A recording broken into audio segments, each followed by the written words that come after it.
वाक़ीम अस्सलामु अलैकुम। ला हौला वला कुव्वता इल्ला बिल्लाह की वजह से बड़ी बड़ी होलनाकियाँ ख़त्म हो जाती हैं, बड़े बड़े बोझ उतर जाते हैं और इस कलमा के ज़रिए मुसलमान बहुत बुलंदियाँ हासिल कर लेता है, क्योंकि ला हौला वला कुव्वता इल्ला बिल्लाह पढ़ने वाला अपने सारे मामलात अल्लाह के सुपुर्द कर देता है। और जो शख्स अपने मामलात अल्लाह के सुपुर्द कर दे तो फिर अल्लाह ऐसे शख्स को कभी ज़ाया नहीं करता। ला हौला वला कुव्वता इल्ला बिल्लाह की बहुत ज़्यादा फजीलत है।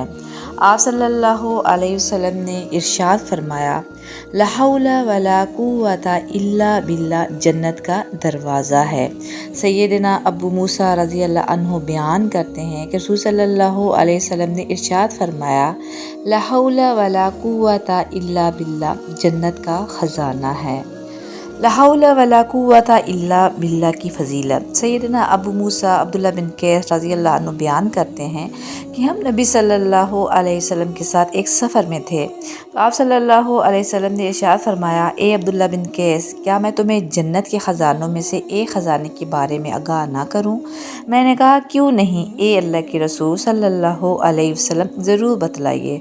आप सल्लल्लाहु अलैहि वसल्लम ने इरशाद फरमाया, ला हौला वला कुव्वता इल्ला बिल्लाह कहो। सही बुखारी। ला हौला वला कुव्वता इल्ला बिल्लाह यानी गुनाह से बचने की हिम्मत है और ना नेकी करने की ताकत, मगर अल्लाह ही की तौफीक से। आप सल्लल्लाहु अलैहि वसल्लम ने इरशाद फरमाया, ला हौला वला कुव्वता इल्ला बिल्लाह 99 बीमारियों की दवा है, यानी इस कलमे में बहुत ज़्यादा शिफा है। मज़ीद हदीस जानने के लिए हमारे दीनी चैनल से जुड़े रहें, लाइक और सब्सक्राइब करना ना भूलें, और अगर वीडियो अच्छी लगे तो इसको ज़रूर आके शेयर करें।